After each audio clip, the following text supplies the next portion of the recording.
Hello, and thank you for coming back to Midnight Outcry tonight.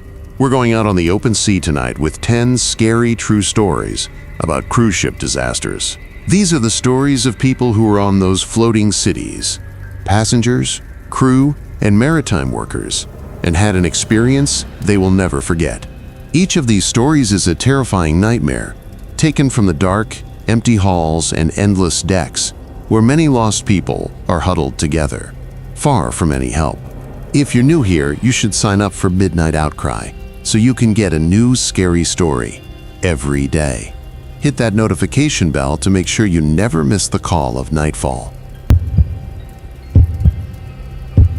These scary ships are at the point where the endless sea meets the evil plans of people, and there is no way to get away.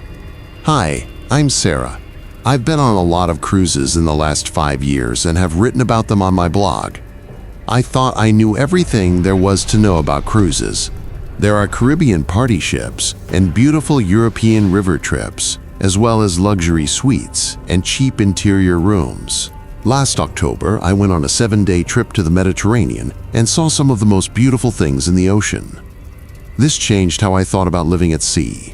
I booked this cruise because I was writing a piece about women traveling alone, and the Oceanic Splendor was said to be one of the safest ships for women traveling alone. The ferry could hold almost 4,000 people, so I thought I would never really be alone with so many people around.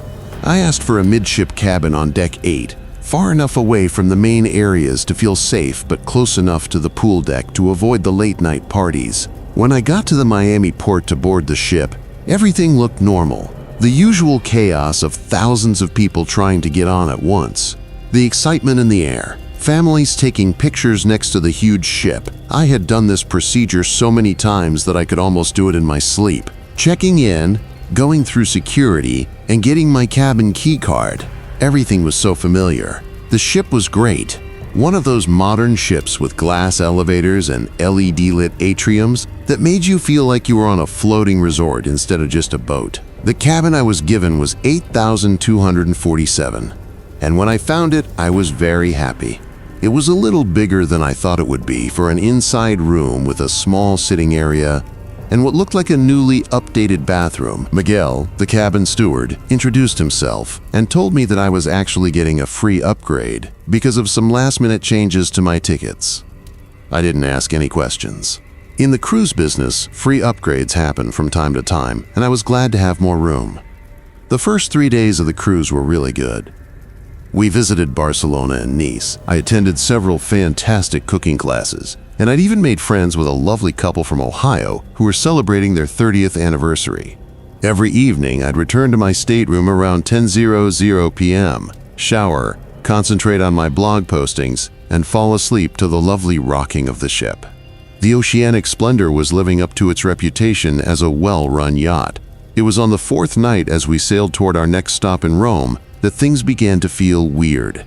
I'd returned to my cabin earlier than normal at 8:30 p.m. because I had a little headache and wanted to rest before dinner. As I inserted my key card into the lock, I heard noises coming from within my cabin, not the TV. I always turned that off when I went, but actual human voices chatting in quiet tones. I stood there for a while wondering whether I'd somehow gotten mistaken about which cabin was mine, but no. There was my luggage tag on the door handle, and this was absolutely 8,247. I placed my ear to the door and could make out at least 2 different voices, both male, chatting in what seemed like a foreign language I couldn't understand. My heart started racing.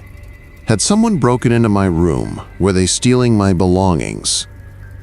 I chose to contact security from the house phone down the hall rather than confront whoever was in my cabin. But as I started to walk away, the voices suddenly ceased, and I heard footsteps approaching the door from the inside. I panicked and hurriedly walked to the elevator bank, pretending to wait for a car while keeping an eye on my cabin door. After around 5 minutes, the door opened, and 2 men in crew uniforms stepped out. They were carrying what seemed like a repair equipment, and they went briskly toward the personnel-only portions of the ship.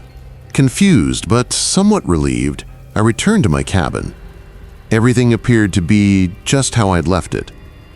My laptop was still on the desk. My jewelry was still in the bathroom counter organizer. My clothes were still hanging in the closet. Nothing seems to be missing or disturbed. I called the guest services desk to report what had happened, and they told me that there had been some standard maintenance scheduled for several cabins that week, though they looked startled that no one had notified me in advance. The next morning, I relayed the incident to Miguel when he came to clean my room. His reaction was weird. He was genuinely confused and stated that no repair had been scheduled for my cabin. He even showed me his computerized tablet that recorded all the service requests for cabins in his region, and cabin 8247 wasn't on it. When I described the two men I'd seen, Miguel's countenance turned troubled, and he stated he'd never seen anyone matching those characteristics working in the cleaning or maintenance departments. That evening, I opted to stay in the main areas of the ship later than normal, not wanting to return to my berth until I was very fatigued. I spent time in the casino, attended a late concert, and even got a midnight snack in the buffet. It wasn't until nearly 100 a.m. that I finally made my way back to Deck 8. The passageways were poorly lighted with emergency lighting, and most passengers were either asleep or still partying in the upper deck lounges. As I neared my cabin, I immediately observed something that made my blood run cold. The door of 8247 was slightly ajar, maybe an inch or two, but clearly not totally closed. I was very positive I had locked it when I left that morning. I always double-cheat because I carried pricey camera equipment. I stood in the hallway for several minutes listening for any sounds from within, but heard nothing. Using my phone's illumination, I pulled the door open and stepped inside. The cabin was dark, yet something felt fundamentally wrong about the space. It took me a while to grasp what it was. The smell. There was a musty, stale odor that hadn't been there before, like the scent of old garments or a place that had been closed up for months. But it wasn't doable aboard a cruise ship where the air conditioning ran constantly. I turned on the lights and quickly noticed that someone had obviously been in my room. My suitcase, which I always kept zipped and positioned parallel to the wall, was now at a little angle. The bathroom door, which I regularly left open, was now closed. Most frightening of all, the sitting area seats had been changed. They were suddenly facing each other rather than facing the TV, as if someone had been having a conversation in my cabin. This time, I didn't call guest services. I was too terrified to stay in the room alone, so I grabbed my important items and proceeded right to the 24-hour guest services desk on Deck 4. The night manager, a woman named Patricia, listened to my account with rising worry. She quickly dispatched 2 security officers to search my cabin extensively, and they found no traces of forced entry or anyone hiding in the room. However, they did confirm that the furniture had been changed and that there was a strange smell they couldn't identify. Patricia promised to move me to a new cabin immediately, but here's when the story takes an even more unsettling turn. When she pulled up my reservation in the computer system, she frowned and asked me to repeat my cabin number. When I said 8247, she shook her head and told me that according to their records, cabin 8247 had been pulled out of service 3 months ago due to what she called persistent concerns and wasn't meant to have any visitors assigned to it. She showed me the computer screen, and there it was, cabin 8247, designated as unavailable. Do not book in red letters. But nevertheless, I'd been staying there for 4 days. Even more puzzling, when she looked up my reservation, it revealed that I was supposed to be in cabin 8251, 4 doors down from where I'd been sleeping. We strolled back to Deck 8 together, and that's when I observed something that still gives me chills. The nameplate beside the door of cabin 8247 wasn't the normal cruise ship door sign. Instead of the standard white acrylic with black marking, this door had an ancient tarnished brass plate that appeared like it belonged on a much older ship. The numerals were etched rather than printed, and the metal had a greenish patina that spoke of decades of salt air exposure. Patricia was as puzzled as I was. She radioed for the maintenance chief, who arrived within 10 minutes. When he noticed the door, his face became pale. He told us that cabin 8247 had been locked off after a guest had died there under odd circumstances during the ship's previous trip. The room was meant to be absolutely inaccessible with the electronic locks disabled and the door designated as out of service. Yet somehow my keycard had been set to unlock that room, and I'd been staying in what was effectively a cabin that technically didn't exist for visitors. The maintenance chief couldn't explain how I'd been allowed to access the room, or who had been programming my keycard each day when I went to guest services for assistance with numerous tiny difficulties throughout the cruise. They transferred me to my initially designated cabin, 8251, immediately.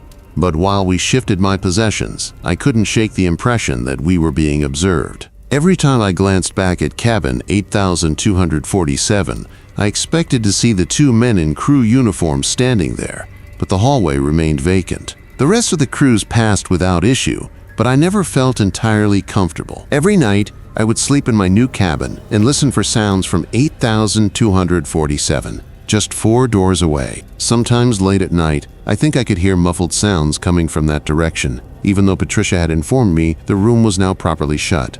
When I disembarked in Miami, I sought to gain more information about what had transpired in cabin 8247, but the cruise company declined to disclose any details beyond confirming that there had been a passenger problem that necessitated the room to be pulled out of operation.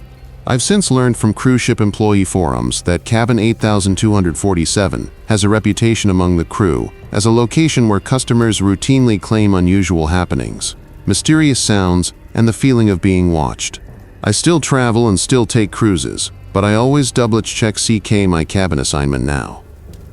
And I always verify that my room is meant to be available for guests, since somewhere out there on the oceanic splendor, cabin 8247 is still registered as unavailable. But I have a dreadful feeling that guests are still somehow getting up there, just like I did. And I can't quit wondering, who were those men I saw leaving my cabin? And what were they doing in a room that was meant to be empty? My name is Rebecca, and I'm a 34-year-old accountant from Denver. I'd never taken a cruise before, but after a very nasty divorce and an even more brutal year of court battles, my sister convinced me that I needed to get away from everything. She booked us on a 10-day Southern Caribbean cruise aboard the Royal Odyssey, one of those enormous ships that accommodates over 5,000 guests. The notion was that with so many people around, I could disappear into the crowd and finally enjoy some peace. The Royal Odyssey was unlike anything I'd ever seen. 15 decks of restaurants, pools, theaters, and shopping. It was like a floating metropolis, and I was shocked by how easy it was to get lost in the maze of corridors and elevators. My sister Jennifer and I had adjoining balcony cabins on deck 12, and from our suites we could see nothing but boundless waves stretching to the horizon. For the first time in months, I felt like I could truly breathe. The first few days were just what I needed. Jennifer and I spent our time by the pool, tried several restaurants, and watched some of the nightly events. I was starting to recall what it felt like to relax, to not constantly look over my shoulder or check my phone for angry texts from my ex-husband's lawyer. The ship felt like a refuge, a place where the outer world couldn't reach me. It was on the 3rd day as we sailed toward Barbados that I first noticed him. We were at the breakfast buffet, and I was waiting in line for the omelet station when I felt someone staring at me. I turned back and noticed a man perhaps in his mid-50s, standing about 10 feet away with a dish of food in his hands. He wasn't particularly tall or imposing, but there was something about the intensity of his look that made me uncomfortable. When our eyes met, he smiled. Not a welcoming smile, but something that felt predatory. I quickly turned back around and focused on getting my breakfast. Later that morning, while Jennifer and I were selecting seats by the main pool, I saw him again. He was seated alone at a table near the pool bar, and he was certainly observing me. This time, when I recognized him, he raised his glass in what felt like a toast in my way. Jennifer saw my concern and inquired what was wrong, but I didn't want to ruin her vacation with my worries. I was probably just being oversensitive after everything I'd been through with my divorce. But throughout that day, everywhere we went, he appeared to be there too. At the afternoon trivia tournament, he was seated 3 tables away, not playing, but plainly watching me. During the evening concert, I spotted him in the balcony section. And even though the auditorium contained over 1,000 people, I could feel his eyes on me during the entire play. When Jennifer and I went to the late-night comedy show, there he was again, sitting alone at the bar. I tried to convince myself that was just happenstance on a ship with thousands of passengers. It made natural that you'd see the same folks often, especially if you followed similar habits. But there was something about the purposeful way he positioned himself, always with a clear view of wherever I was seated, that made my skin crawl. On the fourth day, as we docked in St. Lucia, I opted to schedule a solo expedition while Jennifer went on a different tour with some friends she'd made. I thought getting off the ship and spending the day visiting the island would offer me a respite from the uncomfortable feeling of being watched. The tour was a rainforest hike to a waterfall, and there were about 20 people in our party. Halfway through the trek, during a water break, I was startled to see him appearing from behind a bunch of trees. He wasn't part of our tour group. I was positive of that, because I'd carefully looked at everyone when we gathered at the meeting spot. But there he was, acting like he belonged, making casual conversation with other hikers about the wonderful view. When he caught me staring, he waved excitedly as if we were old friends. I approached our tour leader and casually inquired if we'd picked up additional folks along the route. She looked confused and answered no, that our group had been the same 20 persons since we left the ship. When I pointed out the man, she frowned and claimed she'd never seen him before, and that he surely wasn't part of any scheduled trip that day. She appeared as bewildered as I was about how someone could just appear in the middle of a guided jungle hike. For the rest of the journey, I stayed as near to the tour guide as possible, but I could see him at the edge of my vision, constantly maintaining the same distance, always watching. When we returned to the ship, I observed him climbing back on board by the main gangway, as if he'd had every right to be on that island excursion. That evening, I decided to face the situation immediately. I went to guest services and told that I felt like I was being followed by another passenger. The guest services manager, a competent woman named Carol, listened calmly and took down all the data. She inquired if I knew the man's name or cabin number, but I realized I had little information about him beyond his basic appearance. Carol told me they would look into it and advised me to report any additional incidences immediately. As I was exiting the guest services desk, I felt a tap on my shoulder. I looked back, and there he was standing so close I could smell his fragrance, a thick, clawing fragrance that made my stomach turn. He was smiling that same uncomfortable smile, and when he talked, his voice was gentle and kind, which strangely made things worse. "Rebecca," he whispered, and hearing my name from his lips made my blood run cold.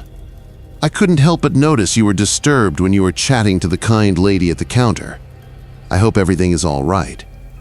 I hadn't informed anyone my name on the excursion, and I certainly hadn't introduced myself to him. I'd been carrying my cruise ship ID card, but it was tucked inside my backpack most of the time. I asked him how he knew my name, and his smile grew. "Oh, I make it my business to know the names of interesting people," he said. "You're in cabin 12A, aren't you? I'm just down the hall in 12B. Funny how we keep running into each other." The casualness with which he spoke my cabin number worried me. How did he know where I was staying? Had he been watching me move in and out of my room? I didn't react and swiftly walked away, headed straight for the nearest elevator. But when the doors closed, I spotted him standing there in the guest services area, still smiling, still looking. That night, I summoned Jennifer into my room and told her everything. She was as horrified as I was and urged we go back to guest services together to write a more detailed complaint. The next morning, Carol from guest services contacted my cabin and asked to meet with me privately. When I arrived at her office, she had a stern expression that immediately put me on edge. She added that they had checked the passenger manifest and surveillance footage, that there was something quite peculiar about the situation. According to their records, cabin 12B, the cabin the man had claimed to be staying in, was recorded as occupied by a couple called James and Helen Morrison from Ontario, Canada. There was no single male guest recorded to that cabin. Even more disconcerting, when security went to check cabin 12B, they discovered the Morrisons exactly where they were supposed to be. A retired couple in their 70s, who had lived on the ship since embarkation and had never heard of anyone matching the description I'd given. They had no idea who might have claimed to be sleeping in their cabin. Carol showed me the security footage from various places of the ship.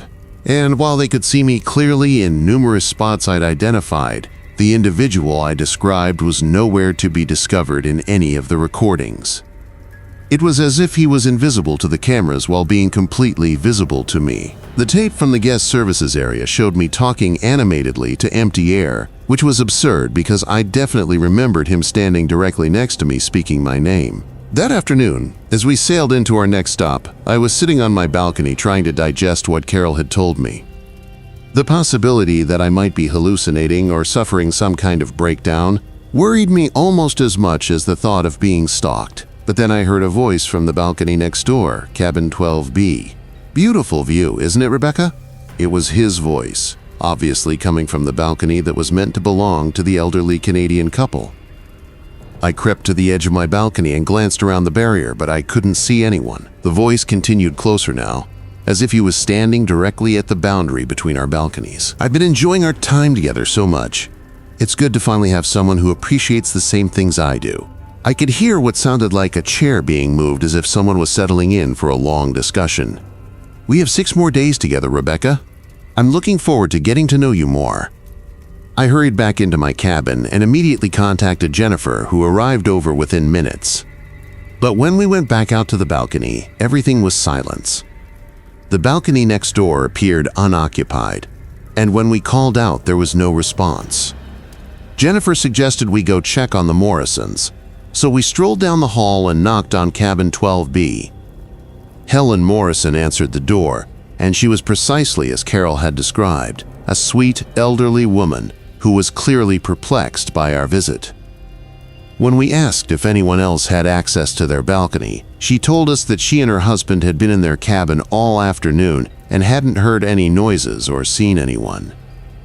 Her husband, James, arrived behind her, and they both seemed genuinely worried about my well-being. For the next 6 days of the cruise, I never saw the man again. There were no more sightings at restaurants or theaters, no more appearances during excursions, no more whispers from the balcony next door. It was as if he had simply vanished, which should have been a relief. But strangely, his absence was nearly more ominous than his presence had been. On the final night of the cruise, when I was packing my luggage, I noticed something that still haunts me. Tucked beneath my pillow was a ship's daily newsletter, but it wasn't from our voyage. The date on the newsletter was from 3 months earlier, and it was from a different ship entirely, the Ocean Princess. Someone had circled an item about a person who had gone missing during that voyage, a man in his mid-50s who had simply vanished from his cabin one night. The missing passenger's name was David Chen, and his cabin number was reported as 12B. The photo accompanying the article showed a man I recognized immediately. It was him, the man who had been following me, the man who claimed to be living in cabin 12B on our ship. But according to the story, David Chen had disappeared at sea 3 months earlier and was considered dead. I never reported finding the newsletter because I knew how absurd it would seem. Instead, I kept it. And I've spent countless hours since then investigating David Chen and the Ocean Princess disaster. What I discovered has kept me awake at night for months. David Chen hadn't just disappeared. He had been following and harassing a female passenger before his disappearance, a woman who had complained to security about being stalked by a man in cabin 12B. I don't take cruises anymore, and I probably never will again because somewhere out there on ships sailing over the world's oceans, I believe David Chen is still cabin 12B, still chasing women who just want to disappear into the crowd and find some peace. And the most terrible aspect is that no security camera will ever catch him. No passenger manifest will ever list his identity, and no one will ever believe the women who try to report him. Sometimes late at night, I still smell that strong fragrance, and I wonder if the ocean ever really gives up its dead, or if some of them just find new ways to hunt. My name is Marcus, and I'm a 28-year-old marine engineer who's worked on several vessels for the previous 6 years. I thought I'd seen everything the maritime business has to offer, from oil tankers to cargo ships to luxury boats. When I got given a temporary position aboard the Caribbean Majesty as a backup engineer during their 14-day transatlantic journey, I jumped at the chance. The compensation was fantastic, and I believed working aboard a cruise ship would be a nice change of pace from the industrial vessels I was used to. The Caribbean Majesty was an older ship built in the late 1990s, but she'd been recently restored and could seat roughly 200 guests. I was hired to stand in for their regular third engineer, who had become unwell just days before departure. The head engineer, a gruff Norwegian man named Eriksson, gave me a brief introduction and put me to the night shift, 11 p.m. to 7 a.m., monitoring the engine room and numerous mechanical systems throughout the ship. For the first week, everything seemed routine. The Caribbean Majesty was well maintained, and the engineering crew was competent and skilled. My tasks involved checking gauges, monitoring computer systems, and making frequent walkthroughs of the lower decks to verify everything was running smoothly. The night shift was peaceful, with most passengers asleep and only critical staff members working. It was during my second week on night 9 of the crossing that I discovered something that altered everything. I was performing my regular 3 a.m. walkthrough of Deck 2, which contained majority of the ship's mechanical systems and staff quarters. This location was off-limits to passengers and required special key card credentials to enter. As I was monitoring the water purification systems, I heard voices coming from a portion of the ship I'd never been to before. The voices were speaking in hushed tones, and I could make out at least 3 separate people conducting what seemed like an intense conversation. What struck me as peculiar was that this particular location, a passageway that led to what I thought were disused storage rooms, wasn't supposed to have any personnel working there during the night shift. According to the ship's layout, the compartments had been locked off throughout the renovation and weren't part of the ongoing ship operations. Curiosity got the better of me, and I quietly made my way nearer the sounds. The corridor was weakly lighted with emergency lighting, and I could see that someone had removed the limited access signs that should have been displayed.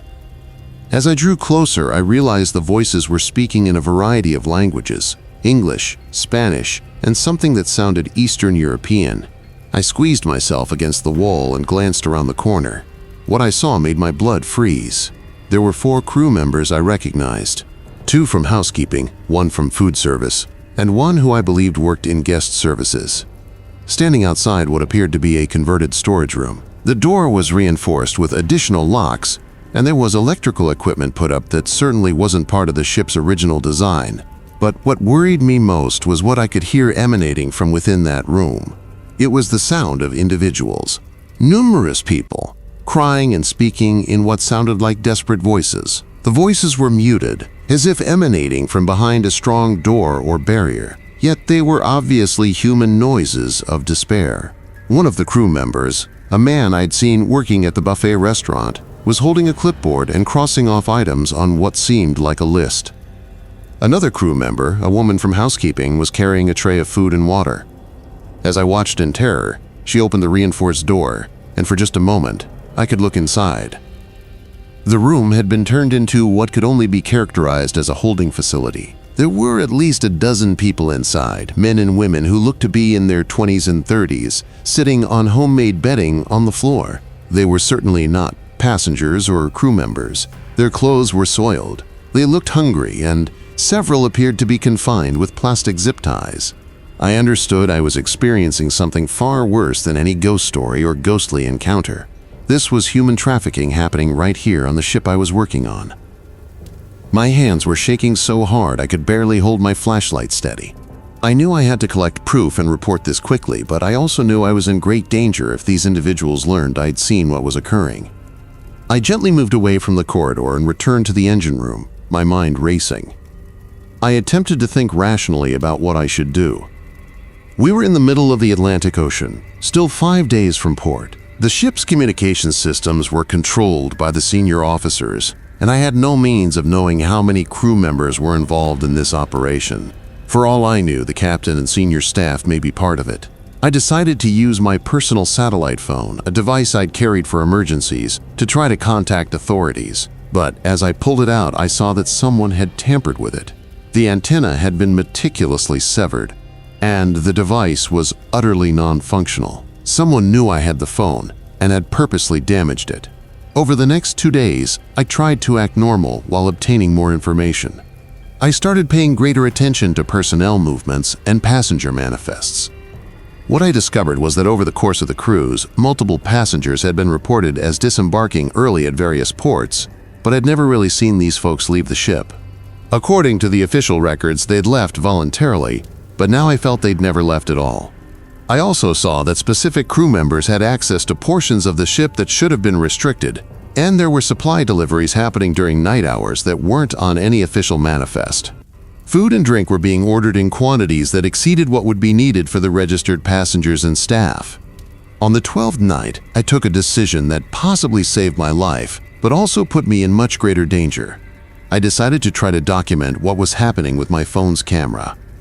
I waited till 4 a.m. when the passageway was typically empty and made my way back to that restricted location. But this time, they were waiting for me. As soon as I entered the corner, strong headlights blinded me, and I found myself surrounded by 6 crew members, including Erickson, the chief engineer. The man I trusted to supervise me was evidently running this entire enterprise. "We've been wondering when you'd come up again, Marcus," Erickson said in his thick accent. "You've been asking too many questions, showing up in places you don't belong. That's not very smart for someone in your position." They searched me and confiscated my phone, but they didn't find the small, digital camera I'd hidden in my tool belt. One of the crew members, the woman from housekeeping, suggested they add me to the cargo, but Erickson shook his head. He explained that my disappearance would be too suspicious, since the marine engineering company would be expecting detailed reports about my temporary assignment. Instead, they offered me a choice that wasn't really a choice at all. I could either join their operation and receive a substantial cut of the profits, or I could have an accident during one of my night shifts. Industrial accidents on ships were common, Erickson explained, and my body would never be found if I went overboard in the middle of the Atlantic. I agreed to cooperate, knowing it was my only chance to survive and potentially stop what was happening. For the remaining 2 days of the voyage, I pretended to be part of their crew while secretly documenting everything I could with the hidden camera. I learned that this operation had been running for over 2 years, and that the Caribbean Majesty was just one of several ships being used to transport people who had been kidnapped or sold into slavery. When we finally reached port in Southampton, I was escorted off the ship by 2 crew members who made it clear that they would be watching me. They had my home address, my family's contact information, and photos of me entering and leaving my apartment building. If I contacted authorities, they said I would disappear permanently, and my family would be at risk as well. For 3 months after returning home, I lived in constant fear. I couldn't eat, couldn't sleep, and jumped at every unexpected sound. But I also couldn't live with the knowledge of what I'd witnessed without doing something about it. I eventually contacted an FBI task force that specializes in international trafficking and provided them with all the evidence I'd gathered. The investigation took nearly a year, but they eventually arrested 17 crew members and shut down the trafficking operation. The Caribbean Majesty was impounded and the cruise line faced federal charges. More importantly, they rescued 43 people who had been held captive on various ships in the trafficking network. I still work as a marine engineer, but I'll never set foot on another cruise ship. The industry's investigation revealed that trafficking operations had been using cruise ships for years, taking advantage of the fact that these vessels travel international waters and are subject to complex jurisdictional issues that make law enforcement difficult. Sometimes I wake up in the middle of the night thinking about those voices I heard coming from that modified storage room, and I wonder how many other ships are out there right now carrying human cargo that will never appear on any passenger manifest. The ocean is vast, and once you're out there, you're completely at the mercy of whoever controls the ship you're on. I testified in federal court against the crew members, but I still look over my shoulder every day because human trafficking is a billion-dollar industry, and the people who run it don't forgive those who interfere with their operations. Every cruise ship that passes by my apartment window reminds me that somewhere out there, people are still trapped below deck, waiting for someone to hear their voices and come to their rescue. My name is Dr. Elena Vasquez, and I'm a 42-year-old emergency physician who spent 8 months working as the head medical officer aboard the Paradise Dream, a luxury cruise ship that operated primarily in the Mediterranean. I took the position because I was burned out from working in busy hospital emergency rooms and thought that cruise ship medicine would be a relaxing change of pace. dealing with minor injuries, seasickness, and the occasional heart attack. I had no idea that I was about to encounter the most disturbing medical mystery of my career. The Paradise Dream was a beautiful vessel, one of those newer ships designed to look more like a floating resort than a traditional cruise liner. It carried about 500 passengers and had a state-of-the-art medical facility that included a small emergency room, surgical suite, and even a morgue, which I hoped I'd never have to use. The medical staff consisted of myself, 2 nurses, and a part-time physician's assistant who helped during busy periods. For the first month, everything was exactly what I'd expected. I treated sunburns, minor cuts from broken glass, a few cases of food poisoning, and helped several elderly passengers manage their chronic conditions. The work was routine, the hours were reasonable, and I finally felt like I was practicing medicine without the constant pressure and chaos of a major metropolitan hospital. It was during my second month aboard the ship that I began to notice a pattern that deeply disturbed me. We were on a 12-day cruise from Barcelona to various Greek islands, and I started seeing passengers who presented with similar symptoms: severe headaches, dizziness, confusion, and what appeared to be early signs of neurological impairment. Initially, I attributed these cases to a combination of factors common on cruise ships: dehydration, alcohol consumption, medication interactions, and the stress of travel. But as the days passed, the symptoms in these patients became more severe and more specific. They developed what I can only describe as rapid-onset dementia-like symptoms.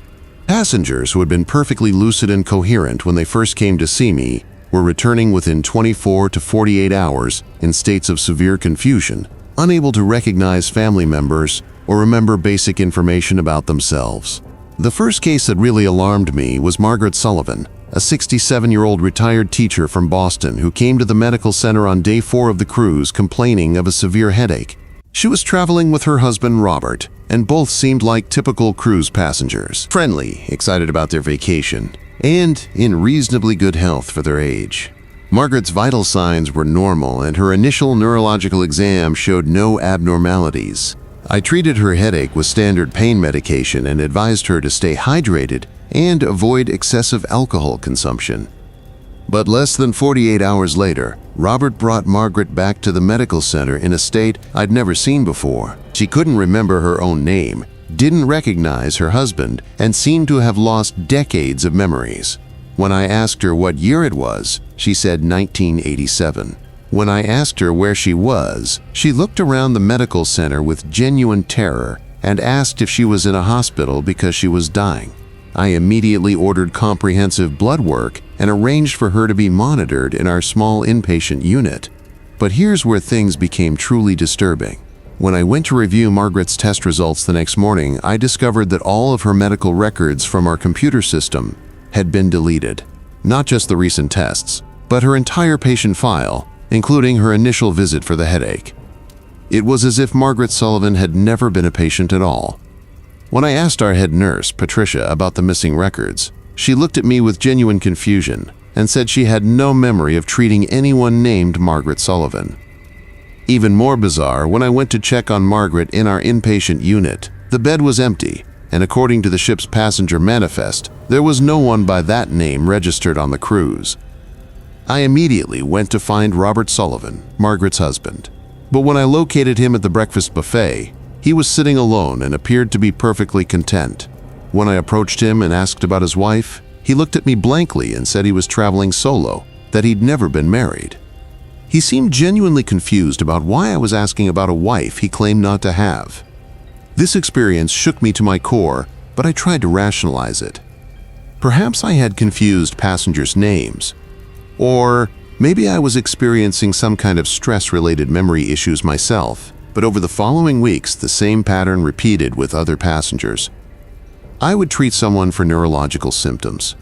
They would return in a state of severe cognitive decline, and then they would simply disappear from all records as if they had never existed. The turning point came during my 4th month on the ship when I decided to secretly document everything.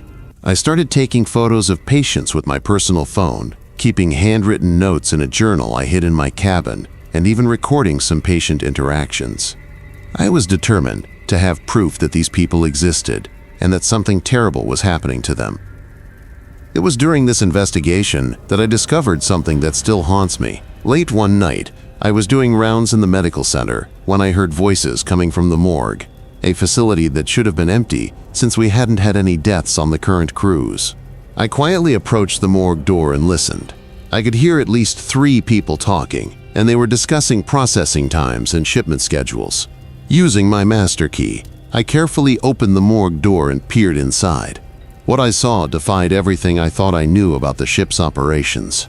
The morgue had been converted into what appeared to be a medical laboratory, complete with equipment I didn't recognize, and several examining tables with people on them. People who appeared to be alive, but heavily sedated. Standing around these tables were 3 individuals I recognized. Dr. Richards, the ship's consulting neurologist, who I'd been told only worked part-time. Patricia, the head nurse, and Captain Morrison himself. They were dressed in surgical scrubs and appeared to be conducting some kind of medical procedures on the sedated patients. As I watched in horror, Dr. Richards was extracting what appeared to be cerebrospinal fluid from one of the patients, while Captain Morrison took notes on a clipboard. Patricia was monitoring vital signs and adjusting IV drips that were connected to each patient. The patients appeared to be the same people I had been treating for neurological symptoms, including Margaret Sullivan, who I now recognized, despite her pale, unconscious state. I was so shocked by what I was seeing that I accidentally dropped my phone, and the sound echoed through the morgue. All 3 of them turned toward the door, and I found myself face with Captain Morrison, who looked more angry than surprised to see me. "Dr. Vasquez," he said calmly, "I think we need to have a conversation." They brought me into the makeshift laboratory and explained what I had stumbled upon. The Paradise Dream was being used as a floating research facility for an illegal medical research program focused on neurological diseases and memory manipulation. The passengers who developed the mysterious symptoms weren't getting sick naturally. They were being deliberately infected with experimental compounds that were designed to cause rapid cognitive decline. Dr. Richards, who wasn't actually a consulting neurologist, but rather a researcher who had been stripped of his medical license years earlier, explained that they were conducting human trials for potential treatments for Alzheimer's disease and other forms of dementia. The cruise ship setting was perfect, because passengers were isolated from their regular doctors, surrounded by unfamiliar people who might not notice behavioral changes, and part of a controlled environment where medical emergencies could be managed privately. Captain Morrison revealed that this operation had been running for over 3 years, and that they had processed hundreds of passengers during that time. The passengers who survived the experimental treatments had their memories altered or erased entirely, which explained why people like Robert Sullivan couldn't remember their spouses.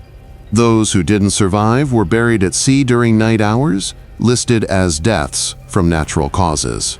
They offered me the same choice that I now realize they had probably offered to other medical staff who had discovered their operation. Join them and receive substantial financial compensation, or become one of their test subjects myself. The research was too important to be stopped by ethical concerns, they argued, and the potential benefits to humanity justified the sacrifices of a few cruise passengers who wouldn't be missed. I agreed to cooperate because I knew it was my only chance of survival and potentially stopping what was happening. For the next 2 months, I pretended to be part of their research team while secretly documenting everything and trying to find a way to contact authorities. I learned that the operation extended far beyond just the Paradise Dream. They had researchers on at least 6 different cruise ships, and they were funded by a pharmaceutical company that was desperate to fast-track research on neurological treatments. When we finally docked in Barcelona at the end of my contract, I had enough evidence to expose the entire operation. I contacted Interpol and provided them with photos, video recordings, patient documentation, and detailed information about the research protocols. The investigation took nearly 8 months, but they eventually arrested 23 people involved in the operation, including Captain Morrison, Dr. Richards, and several pharmaceutical company executives. The Paradise Dream was impounded, and investigators found evidence of medical experiments on over 400 passengers across multiple cruises.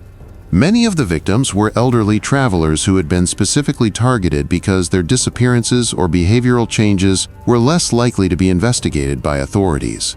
I no longer work as a ship's doctor, and I've returned to hospital emergency medicine despite the stress and chaos, because now I know that some medical research has no ethical boundaries, and that the isolation of cruise ships makes them perfect laboratories for people who want to experiment on human beings without oversight or accountability. Sometimes former colleagues ask me why I left such a dream job working on luxury cruise ships, and I tell them that some dreams are actually nightmares. The worst part is knowing that there are probably other ships out there right now carrying passengers who think they're on vacation, but are actually unwitting test subjects in medical experiments that should never be conducted on human beings. Every time I see a cruise ship advertisement promising the vacation of a lifetime, I think about Margaret Sullivan and wonder if she's still alive somewhere, unable to remember her own name or the husband who forgot she ever existed. My name is Jonathan Hayes, and I'm a 45-year-old insurance investigator who specializes in maritime claims. I'd been working unusual cases for over 15 years, but I never expected to become part of one myself.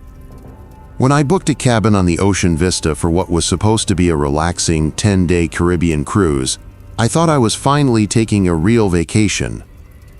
Instead, I stumbled into the most horrifying insurance fraud scheme I've ever encountered. The Ocean Vista was a mid-sized ship carrying about 800 passengers, and I'd chosen it specifically because it had a reputation for being well-managed and safe.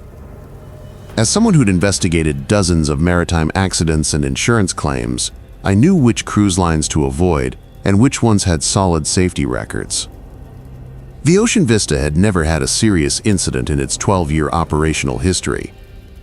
I was traveling alone, occupying a balcony cabin on Deck 9 that gave me a perfect view of the ocean. My daily routine was simple. Morning coffee on the balcony, breakfast in the main dining room, sometime by the pool or in the library, and evening entertainment. For the first 4 days, it was exactly the peaceful vacation I'd been hoping for. It was on the 5th night, as we sailed between Jamaica and Grand Cayman, that I witnessed what I initially thought was a tragic accident. I was on my balcony around 11:30 p.m. enjoying a nightcap and the surprisingly calm seas when I heard voices from somewhere above me. The voices were speaking in urgent hushed tones, and I could make out at least 3 different people having what sounded like an argument. I stepped to the edge of my balcony and looked up, trying to see where the voices were coming from. Above me was Deck 10, which housed more balcony cabins. And above that was Deck 11, which contained some premium suites. The conversation seemed to be coming from the Deck 11th level, but I couldn't see anyone from my position. Suddenly, the arguing stopped, and I heard what sounded like a struggle, furniture being moved, someone saying, "No, please," and then a loud splash in the water below. I immediately rushed to the other side of my balcony and looked down at the ocean.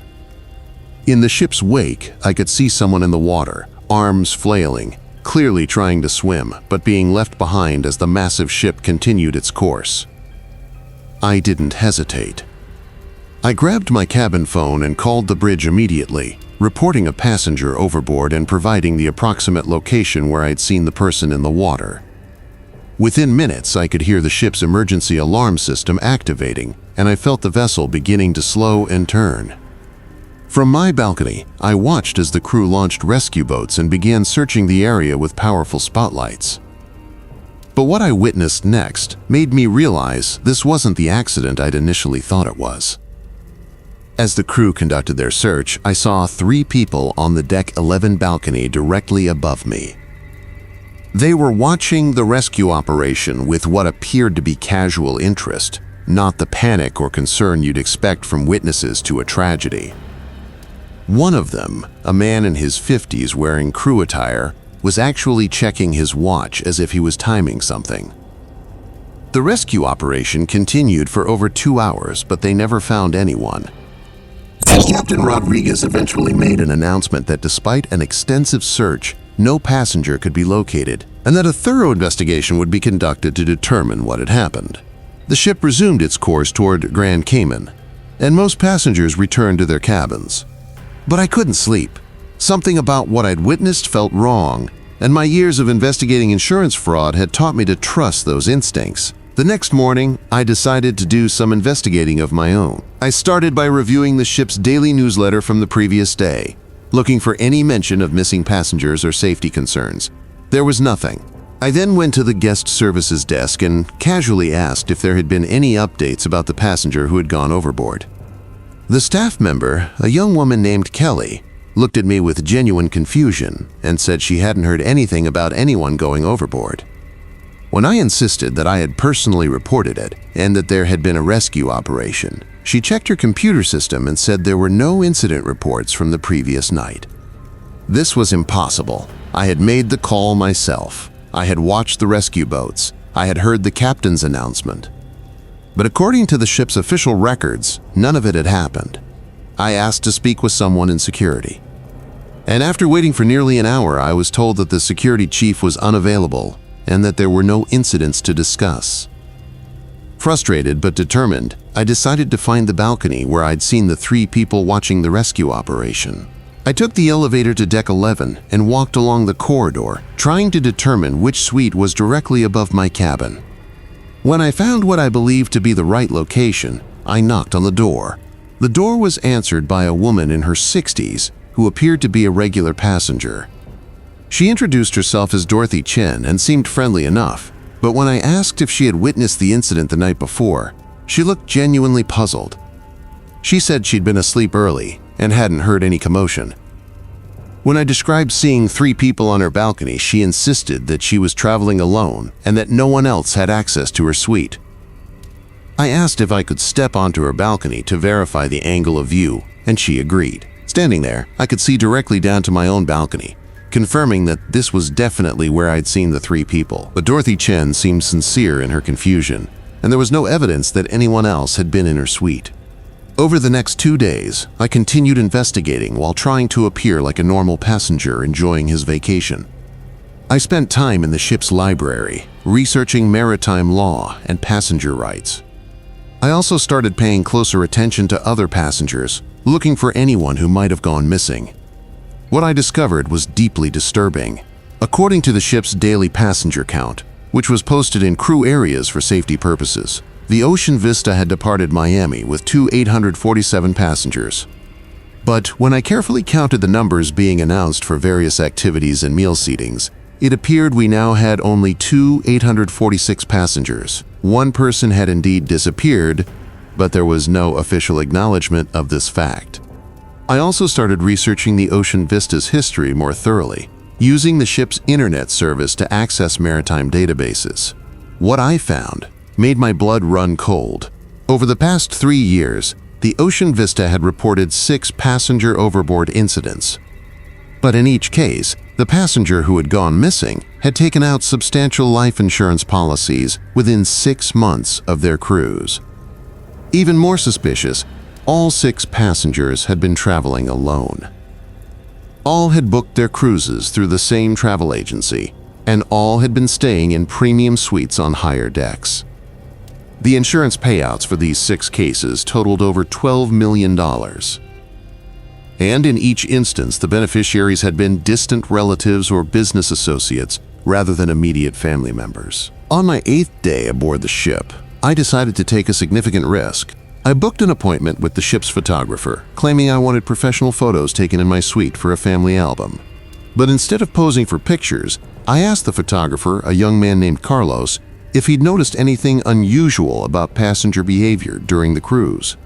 Carlos was initially reluctant to talk, but when I mentioned that I was an insurance investigator, his demeanor changed. He told me that he'd been working on cruise ships for 5 years and had noticed patterns that disturbed him. Certain passengers, always wealthy individuals traveling alone, would be specifically targeted by crew members who would befriend them, learn about their personal situations, and encourage them to spend time in isolated areas of the ship. Carlos explained that there was a small group of crew members led by someone in the ship's security department who specialized in identifying passengers with substantial life insurance policies and no close family connections. These passengers would be systematically isolated, befriended, and eventually murdered in ways that appeared to be accidents. The man I'd seen in crew attire watching the rescue operation was Vincent Torres, the assistant security chief who Carlos said was the ringleader of the operation. Torres had access to passenger information, insurance records, and the ability to manipulate incident reports and security footage. He'd been running this scheme for years, working with accomplices both on the ship and on shore. Carlos had been documenting evidence for months, but he was terrified to report it because Torres had threatened him and his family. He showed me photos he'd secretly taken of Torres and his accomplices meeting with targeted passengers, as well as records of passengers who had disappeared under suspicious circumstances. We decided to work together to gather enough evidence to expose the operation. Carlos provided me with names, dates, and photographic evidence, while I used my investigative skills to trace the insurance policies and financial connections. What we uncovered was a sophisticated murder-for-hire scheme that had been operating across multiple cruise ships for at least 5 years. The passengers weren't being killed randomly. They were being specifically selected, cultivated, and murdered by a network of corrupt crew members who were receiving substantial payments from offshore accounts connected to the insurance beneficiaries. The accidents were carefully planned to occur in international waters where investigations would be minimal and jurisdiction would be unclear. When we docked in Fort Lauderdale, Carlos and I immediately contacted the FBI and provided them with all the evidence we'd gathered. The investigation that followed uncovered one of the largest maritime insurance fraud rings in history. Vincent Torres and 8 other crew members were arrested, along with several onshore accomplices who had been helping to identify targets and collect insurance payouts. The Ocean Vista was impounded for 6 months, while investigators examined evidence and interviewed hundreds of passengers and crew members from previous cruises. The investigation revealed that at least 23 passengers had been murdered over a 5-year period, with insurance payouts totaling over $45 million. I testified in federal court against Torres and his accomplices, and I've since worked with maritime law enforcement agencies to help identify similar schemes on other cruise lines. The case changed how the cruise industry handles passenger safety and incident reporting, and it led to new regulations requiring independent verification of all overboard incidents. I still take cruises occasionally, but now I know that the greatest danger on these ships isn't storms or mechanical failures. It's the people who see isolated passengers as opportunities for profit. Every time I stand on a ship's balcony and look out at the endless ocean, I think about those 23 people who were murdered and thrown overboard, and I wonder how many other passengers have disappeared into those dark waters without anyone ever knowing the truth about what happened to them. The ocean keeps its secrets, but sometimes if you're in the right place at the right time and you're willing to ask the dangerous questions, you can expose the monsters who think they can literally get away with murder on the high. Says, my name is Amanda Chen, and I'm a 31-year-old travel photographer who has documented luxury resorts and cruise ships around the world for various magazines and travel websites. I've been on over 40 cruises in my career, and I thought I'd seen every corner of every type of ship imaginable. When I was contracted by Coastal Living magazine to do a feature story on the Sovereign Seas, a brand new luxury vessel on its maiden voyage, I was excited about the opportunity to photograph a ship that no other journalist had documented yet. The Sovereign Seas was truly impressive, a floating palace with 18 decks that could accommodate 200 passengers. Everything was state-of-the-art, from the multiple pools and restaurants to the rock-climbing walls and Broadway-style theater.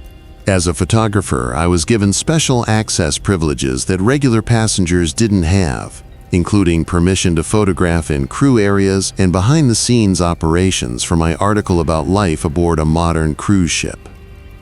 My contact was Elena Martinez, the ship's public relations director, who had arranged for me to have a premium suite and complete access to document everything from the bridge operations to the massive kitchens that fed thousands of people daily. Elena was professional and accommodating, providing me with a special crew access card that would allow me to enter restricted areas for my photography work. For the first week of the 14-day repositioning cruise from Barcelona to Miami, everything went perfectly. I photographed the elegant dining rooms, the impressive engineering spaces, the crew quarters, and even got some great shots of the bridge during navigation operations. The crew was cooperative and professional, and I was getting exactly the kind of behind-the-scenes content that Coastal Living wanted for their feature story. It was during the second week as we sailed across the Atlantic that I discovered something that changed everything I thought I knew about cruise ship operations. I was doing a late evening photography session in the crew areas on Deck 2, trying to capture the 24-hour nature of ship operations, when I took a wrong turn in the maze of corridors and found myself in an area I'd never seen before. The corridor was different from the rest of the crew spaces, older looking with peeling paint and flickering fluorescent lights that gave everything an eerie industrial feel. There were no signs or markings to indicate what this area was used for, and my crew access card shouldn't have worked on the door, but it did. I figured this must be part of the older section of the ship that hadn't been renovated yet. As I walked down the corridor, taking photos of what I thought were just interesting architectural details, I heard voices coming from behind a heavy metal door marked only with the number 7. The voices were speaking in hushed tones, and I could make out several different languages being spoken: English, Spanish, and what sounded like Tagalog or another Filipino dialect. I pressed my ear against the door and realized the voices belonged to crew members, but they were discussing something that made my blood run cold. They were talking about merchandise and delivery schedules and processing times.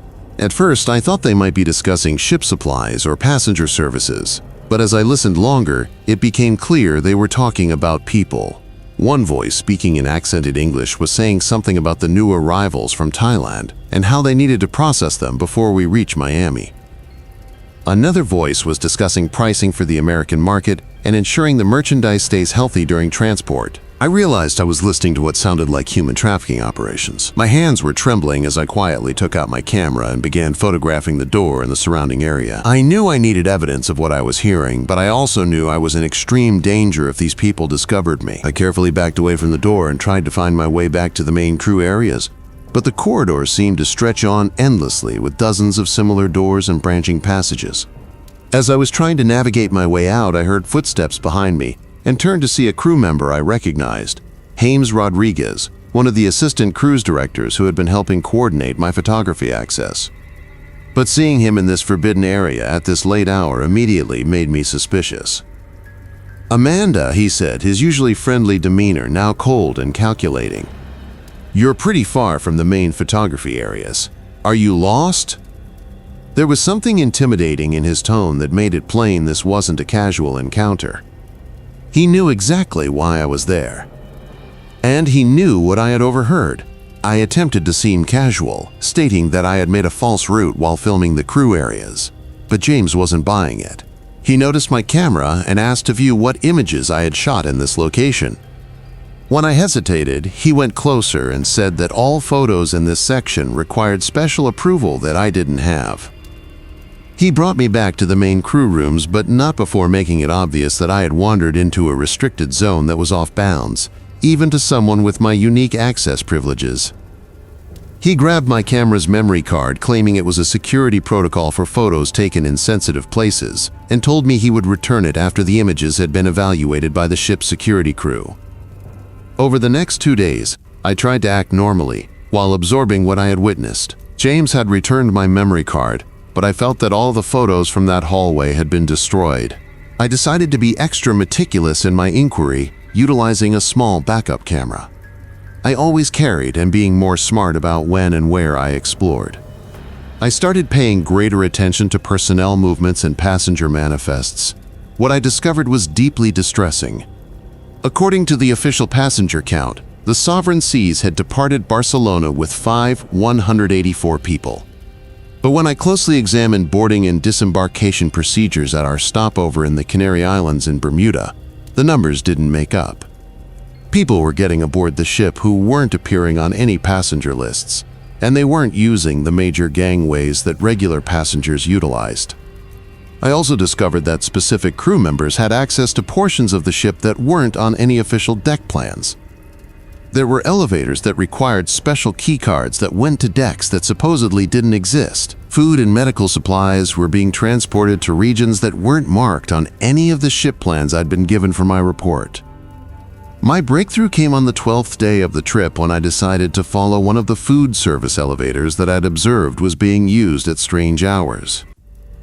I hid in a supply room near the elevator bank and waited until I observed the crew members carrying carts of food and water into the elevator. When the doors closed, I observed the indicator lights and realized that the elevator was stopping at what appeared to be a deck between decks 1 and 2, a level that technically didn't exist. Using my backup camera, I documented everything I could about these unusual elevator journeys. I photographed team members, noted times and dates, and even managed to capture some audio recordings of conversations. What I uncovered was that the Sovereign Seas had been purposely created with hidden compartments and secret decks that were being used to transport people who had been trafficked from other countries. The cargo I had heard them discussing were real people, men and women who had been kidnapped, sold, or misled into boarding the ship. They were being held in the concealed sections during the cruise and will be delivered to buyers when we reached Miami. The operation was being directed by a handful of corrupt crew members cooperating with international trafficking networks. Elena Martinez, my alleged contact from the Public Relations Department, was actually one of the ringleaders. My special access privileges hadn't been arranged to assist me document the ship for a magazine feature. They had been created to test if I would stumble onto their operation and how I would respond if I did. I had been under surveillance from the moment I boarded. On the 13th day, I was approached by Captain Holbrook himself, who invited me to eat supper with him in his private dining room. During the meal, he calmly explained that I had uncovered something that couldn't be allowed to become public knowledge. The trafficking operation generated millions of dollars in revenue and involved people in high positions within the cruise industry and numerous governments. He offered me a choice. I could either accept a hefty amount to forget what I had witnessed and write a wonderful piece about the ship's luxury amenities, or I could disappear during the cruise and become another terrible instance of a passenger who had an accident at sea. Captain Holbrook stated that my death would be particularly believable because I had been taking chances to capture dramatic shots and catastrophes happen to ambitious photographers all the time. I agreed to participate because I felt it was my only chance of survival, but I had already taken safeguards. Before the dinner with Captain Holbrook, I had uploaded all of my evidence to a secure cloud server and had set up an automated system to transmit everything to the FBI, Interpol, and several big news outlets if I didn't check in within 24 hours of the ship's arrival in Miami. When we docked in Miami, I was taken off the ship by Elena Martinez and James Rodriguez, who made it apparent that they would be monitoring me constantly. But within hours of reaching shore, federal agents were boarding the Sovereign Seas with search warrants. The inquiry that followed discovered one of the greatest maritime people trafficking schemes in history. The Sovereign yacht was impounded, and investigators found indications of secret compartments containing 127 people who had been smuggled from 12 different nations. Captain Holbrook, Elena Martinez, James Rodriguez, and 34 other crew members were detained and later convicted of federal trafficking offenses. The probe also showed wrongdoing inside the cruise line's corporate structure and led to criminal accusations against numerous executives. My piece for Coastal Living was never published, but my testimony helped convict the persons responsible for this awful operation. I still work as a travel photographer, but I'll never look at cruise ships the same way again. Every time I see one of those gigantic warships, I wonder what secrets are buried in the regions that passengers never see. The ocean is enormous and largely unpatrolled, making it the perfect habitat for illicit operations that most people can't possibly comprehend. The Sovereign Seas may have been shut down, but I know there are other ships out there carrying human cargo in concealed compartments, using their lawful business as cover for crimes that devastate countless lives. Sometimes I wake up in the middle of the night, thinking about the 127 people we rescued. And I wonder how many others are still out there confined in the hidden areas of ships that look like floating paradises but are actually floating prisons. The cruise industry promotes the concept that its ships are safe havens where you may escape from the world's worries. But the truth is that some of the world's toughest issues are hidden just below the surface of that gleaming affluence. My name is Chef Marcus Thompson, and I'm a 38-year-old culinary consultant, who specializes in large-scale food service operations. I've worked in everything from hospital kitchens to military mess halls, but when I was offered a 6-month job as an executive chef consultant aboard the beautiful Voyager, I felt it would be the perfect opportunity to experience luxury cruise cuisine from the inside. The ship was regarded for having some of the greatest restaurants at sea, and I was delighted to help boost their already remarkable culinary program. The majestic Voyager was a huge vessel, transporting 800 passengers and having 12 distinct restaurants from informal buffets to private specialized dining rooms. The main galley was a wonder of efficiency, a stainless steel cathedral that operated 24 hours a day, preparing over 30,000 meals every day. As the consulting executive chef, my job was to streamline operations, increase food quality, and help teach the foreign kitchen crew. My supervisor was executive chef Laurent Dubois, a Frenchman who had been working on cruise ships for nearly 20 years. Laurent was regarded throughout the industry and had a reputation for maintaining tight, efficient operations. The kitchen workforce consisted of around 200 workers from various countries: Philippines, India, Eastern Europe, and South America, all working under strict hierarchies and demanding timetables. For the first month, everything seemed to run precisely as I planned. The kitchens were beautiful, the meal quality was outstanding, and the personnel was competent and hardworking. I spent my time observing operations, examining menus, and working with Laurent to make efficiency improvements. The cruise line management were happy with the early outcomes of our work. It was during my second month aboard the ship that I began to notice inconsistencies that initially seemed trivial but gradually got more troubling. I discovered that some high-end items were being ordered in quantities that considerably surpassed what was needed for the restaurants I was familiar with. Wagyu meat, fresh truffles, unusual seafood, and expensive wines were being delivered in enormous numbers, but I couldn't account for where these products were being used.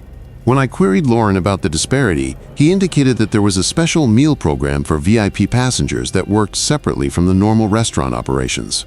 He stated it was highly confidential and involved only the most exclusive visitors who paid premium amounts for ultra-luxury dining experiences.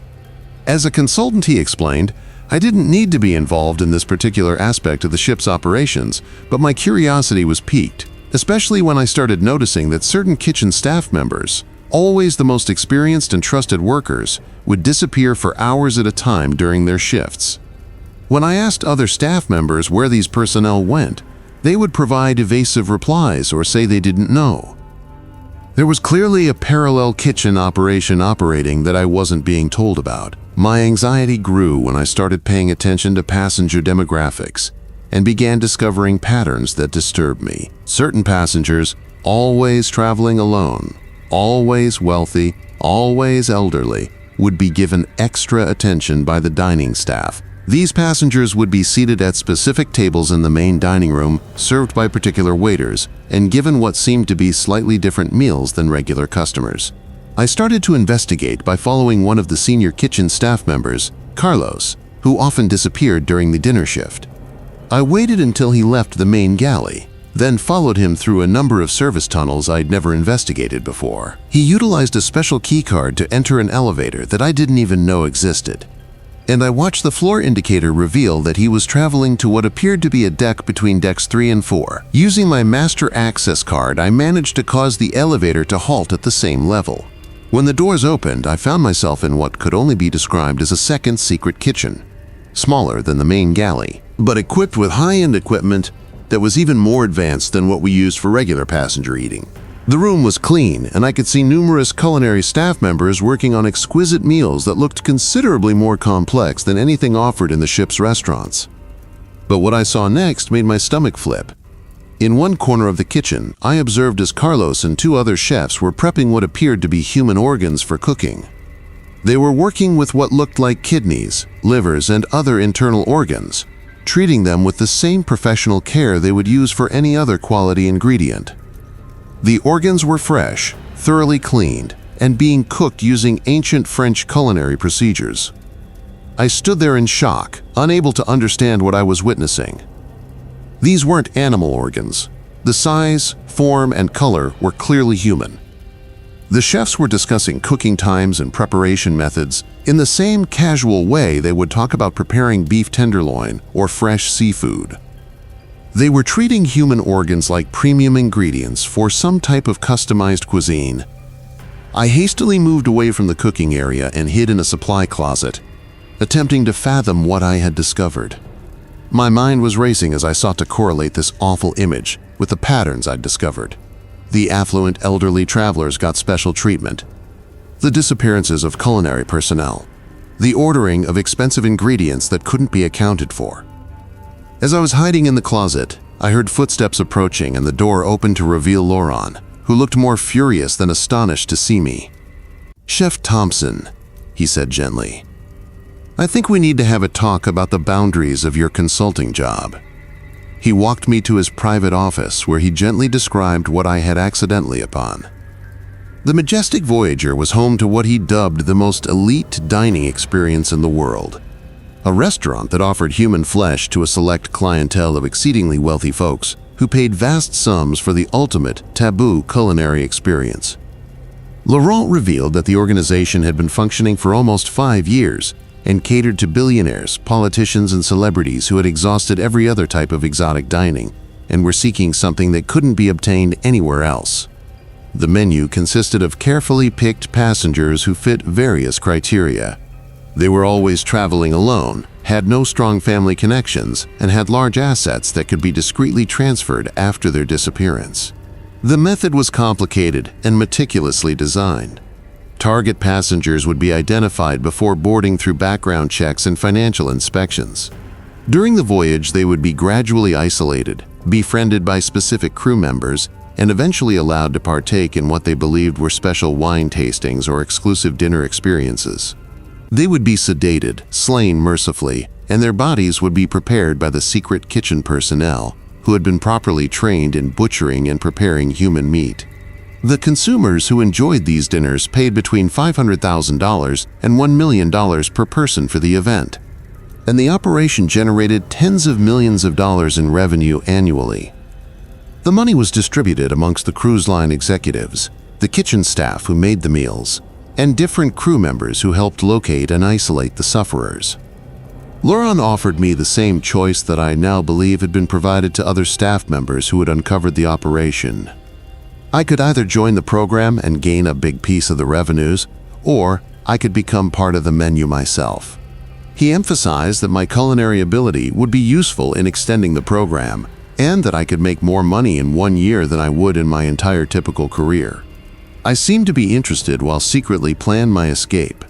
Laurent assigned me to work with the special kitchen for the remainder of the cruise, presumably to help create new preparation procedures. But I used this access to capture whatever I could with a covert camera and to gather proof regarding the breadth of the operation. What I learned was even more awful than I had initially anticipated. The program worked on numerous ships in the cruise line's fleet, and they had been feeding human flesh to clients for years. They maintained thorough records of their victims, including biographies of their backgrounds, financial information, and even tasting notes regarding the quality of different individuals' meat, based on their age, diet, and health state. The clients included some of the most influential people in the world: politicians, corporate executives, entertainment superstars, and members of royal families. They would arrange special cruises specifically tailored around these cannibalistic eating experiences, paying exorbitant amounts for what Laurent proudly dubbed the ultimate luxury. On the final night of my contract, I managed to escape from the ship when we moored in Fort Lauderdale. I had uploaded all of my evidence to secure servers and had previously alerted federal officials before departing the yacht. The FBI raid that followed discovered one of the most appalling criminal schemes in nautical history. The investigation discovered that the magnificent Voyager and 3 other ships in the fleet have been operating cannibalistic restaurants for almost 7 years. 43 passengers had been slain and supplied as meals to affluent clients, garnering nearly $200 million in cash. Laurent Dubois, Captain Andrews, and 127 crew members were detained on federal counts, including murder, conspiracy, and operating a criminal organization. The client list that was acquired during the inquiry includes names that shook the world and led to arrests and investigations in 12 different nations. The cruise company was shut down permanently, and numerous government officials resigned when their participation in the program was discovered. I no longer work in large-scale food service, and I've returned to owning a tiny restaurant in my hometown because I discovered that the most exclusive dining experiences in the world aren't about rare ingredients or exotic techniques. They're about powerful people who have become so divorced from humanity that they consider other human beings as nothing more than menu items. Every time I see a cruise ship advertisement promising dining delights you'll never forget, I think about those 43 people who disappeared into that secret kitchen. And I wonder how many more ships are out there right now providing meals that no civilized person should ever have to fathom. The water hides many secrets, but some truths are so terrible that they change everything you thought you understood about the nature of evil and how far some individuals will go in pursuit of the ultimate forbidden experience. The majestic Voyager may have been shut down, but I know that somewhere in the globe, there are other wealthy persons still wanting that final taboo, and there are other ships eager to offer it for the proper price. My name is Lisa Park, and I'm a 29-year-old entertainment coordinator who has worked on numerous cruise ships for the past 7 years. I've coordinated anything from poolside games to Broadway-style performances, and I thought I'd seen every facet of cruise ship entertainment. When I was offered a promotion to head entertainment director aboard the Golden Horizon, one of the newest and most technologically equipped ships in the fleet, I was pleased at the opportunity to work with cutting-edge entertainment equipment. The Golden Horizon was definitely a marvel of modern cruise technology. The ship carried 200 guests and included interactive entertainment systems on every deck. Passengers wore smart wristbands that logged their whereabouts, preferences, and actions, allowing us to deliver personalized entertainment recommendations and frictionless access to various ship services.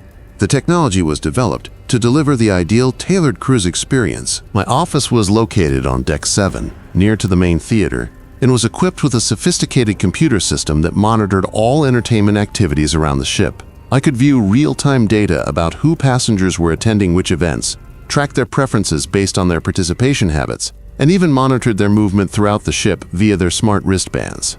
It was like having a whole behavioral profile of every passenger. The entertainment staff consisted of 12 coordinators, each responsible for different parts of the ship's programming, from children's programs to adult nightlife.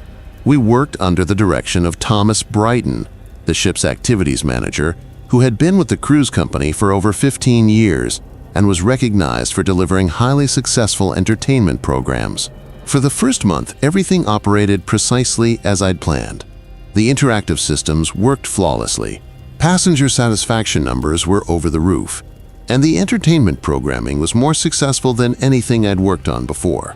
The smart wristband technology allowed us to design seamless experiences where passengers could travel from activity to activity without any friction or waiting. It was during my second month that I began to discover patterns in the passenger data that initially appeared like interesting behavioral insights but progressively became very worrisome. I learned that specific people, always adults traveling without children, usually between ages 25 and 45, always physically appealing, were being routinely tracked and monitored much beyond what was necessary for entertainment programs. The system wasn't merely recording which activities these passengers attended. It was tracking their cabin entrance patterns, watching how long they remained in different areas of the ship, logging their meal times and dining companions, and even evaluating their sleep habits based on cabin door access logs. This level of surveillance went well beyond anything needed for entertainment planning. When I queried Thomas about the significant tracking data, he said that these passengers were part of a premium experience program that required rigorous behavioral analysis to ensure they received the greatest level of individualized service. He stated it was a pilot initiative for ultra-luxury cruise experiences and that the data was being used to set new service standards. But my anxiety intensified when I started noting that passengers in this unique tracking group were being quietly steered towards specific activities and sections of the ship using the entertainment suggestion system. The smart bracelets weren't only tracking their preferences, they were actively influencing their behavior by proposing specific events, restaurants, and even cabin locations. I decided to investigate by following one of the tracked passengers, Jennifer Walsh, a 32-year-old marketing executive from Chicago who was traveling alone on a 10-day Mediterranean cruise. According to her profile, Jennifer was unmarried, had no strong family connections, and was financially successful. She had been flagged in the system as a priority passenger on her second day aboard. I watched as Jennifer received a succession of personalized entertainment recommendations through the ship's app, all guiding her toward activities in more remote regions of the ship. She was invited to VIP wine tastings in private locations, personal fitness sessions in the ship's smaller gym facilities, and even exclusive photographic sessions on restricted decks. Each activity was planned to get her away from congested passenger areas. What made this even more alarming was that I could see other staff members organizing Jennifer's experience through the computer system. Her eating reservations were being shifted to tables in quieter restaurant sections. Her spa treatments were booked during off-peak hours when fewer personnel would be around, and even her cabin assignment had been relocated to a more isolated area on Deck 12. I decided to approach Jennifer directly, pretending to perform a standard passenger feedback survey. When I met with her in the ship's library, she looked genuinely satisfied with her cruise experience, but stated that she felt like the ship's systems knew her better than she knew herself. She was impressed by how nicely personalized everything was, but she also acknowledged feeling rather secluded from other travelers. Jennifer explained that while she'd initially expected to participate in group activities and meet other passengers, the ship's recommendation system kept proposing private experiences that, while nice, kept her away from the main passenger areas. She was starting to feel like she was on a private yacht rather than a cruise liner, with thousands of other passengers. That evening, I decided to examine Jennifer's monitoring data in real time to see exactly what was happening. What I discovered terrified me.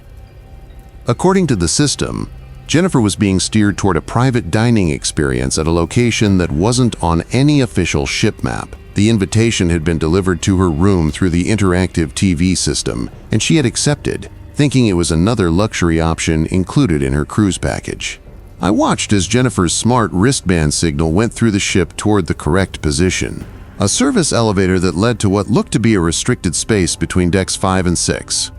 I quickly left my office and tried to follow the same route. But when I reached the elevator, my access card wouldn't work.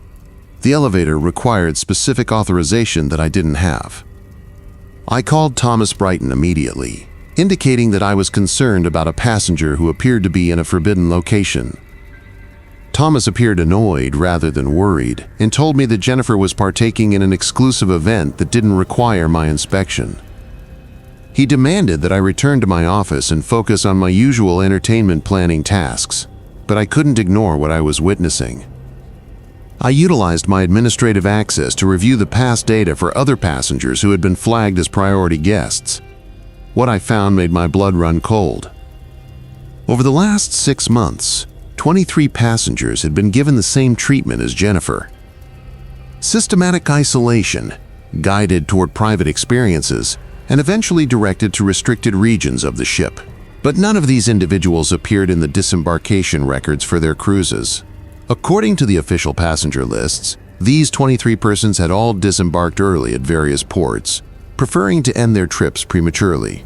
But the smart wristband data told a different story. Their tracking signals had all disappeared at the same spot where Jennifer was currently headed. That strange place between decks 5 and 6, I understood I was watching a sophisticated system for identifying, isolating, and abducting passengers.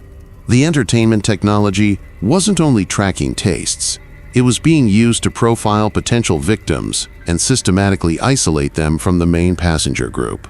The smart bracelets that passengers thought were boosting their experience were instead being utilized to hunt them. I decided to take a major risk and tried to reach Jennifer before whatever was intended for her could happen. I used my master access card to get into the service areas and tracked the route her signal had taken. When I approached the restricted elevator, I noticed that someone had propped the door open as if they were anticipating extra individuals to arrive. I rode the elevator to the concealed level and found myself in what appeared to be a medical facility. Not the ship's usual infirmary, but a much more complex operation with surgical equipment holding cells and what seemed like organ preservation systems.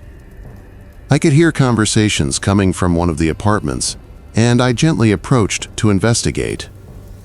Through a small window in the door, I saw Jennifer strapped to an operating table, unconscious but alive. Standing around her were three people I recognized: Thomas Brighton, Dr. Sarah Chen from the ship's medical crew, and Captain Williams himself. They were clothed in surgical scrubs and appeared to be preparing to perform some kind of procedure. I listened in dread as they described Jennifer's specs, her age, health status, and organ compatibility ratings.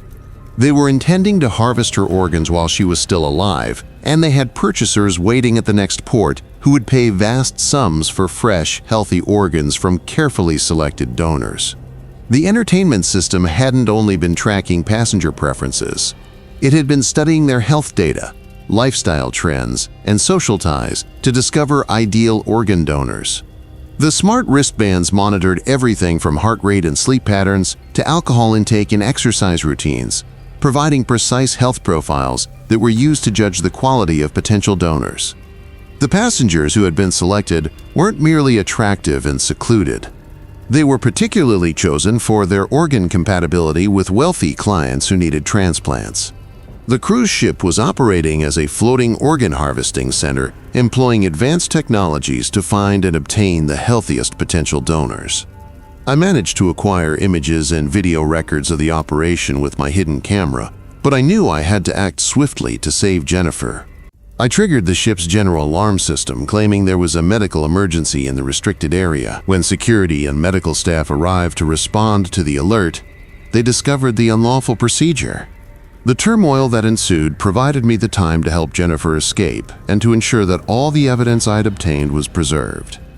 But it also exposed the extent of the operation. This wasn't simply happening on the Golden Horizon. The same entertainment technology and passenger profile technologies were being deployed on 12 other ships in the cruise line's fleet. The inquiry that followed discovered one of the most sophisticated organ trafficking schemes in history. The cruise operator had been employing cutting-edge entertainment technology to identify and collect organs from passengers for almost 3 years. Thomas Brighton, Dr. Chen, Captain Williams, and 47 other crew members were detained on federal charges. Jennifer survived, but she required months of recuperation from the medicines they had used to sedate her. The 23 other passengers who had been classified as priority guests were subsequently recovered in various organ trafficking networks around the world. However, only 11 of them were still alive. I no longer work in cruise ship entertainment, and I've become a champion for passenger privacy rights in the travel industry, because I learned that the technology supposed to enhance our experiences can just as easily be used to exploit and damage us. Every smart device, every tracking system, every personalized recommendation is potentially a tool for predators who perceive passengers not as guests to be served but as merchandise to be collected. The Golden Horizon was decommissioned after the investigation, but the technology that made the organ trafficking operation possible is still being used throughout the cruise industry. Every time I see guests happily wearing their smart wristbands and marveling at how individualized their cruise experience is, I wonder what other data is being collected and who else might be using that information for purposes that have nothing to do with entertainment. The ocean may be big, but contemporary technology has made it hard to truly disappear or remain anonymous. And sometimes, the tools that promise to make our lives easier are really making us easier targets for people who consider human beings as nothing more than collections of valuable parts ready to be plundered. My name is David Rodriguez, and I'm a 35-year-old former police detective who switched into private security employment after 15 years in law enforcement. When I was offered a post as head of night security aboard the Crystal Empress, I felt it would be the perfect way to employ my investigative skills in a more relaxed environment. The ship was a luxury liner carrying 800 passengers, and my role was to manage security operations during the evening hours when most passengers were asleep and possible issues were at their lowest. The Crystal Empress was equipped with one of the most advanced security systems I'd ever met. Over 2,000 cameras watched every public section of the ship. Sophisticated motion sensors tracked activity throughout the vessel, and digital keycard systems logged every door entrance. The security center where I worked was like a high-tech command center, with wall-to-wall monitors displaying feeds from throughout the ship and computer systems that could watch and analyze passenger behavior in real time. My supervisor was Chief Security Officer Patricia Hendress, a veteran FBI agent who had been working cruise ship security for nearly a decade. Patricia operated a tight organization and emphasized that our key role was preventing incidents before they arose. The night security squad comprised of me and 4 other officers who patrolled different portions of the ship during the 11 p.m. to 7 a.m. shift. For the first month, everything seemed to operate just as I'd expected from a well-run security operation. We dealt with regular cruise ship difficulties, inebriated guests, minor disagreements, infrequent medical situations, and the standard safety routines.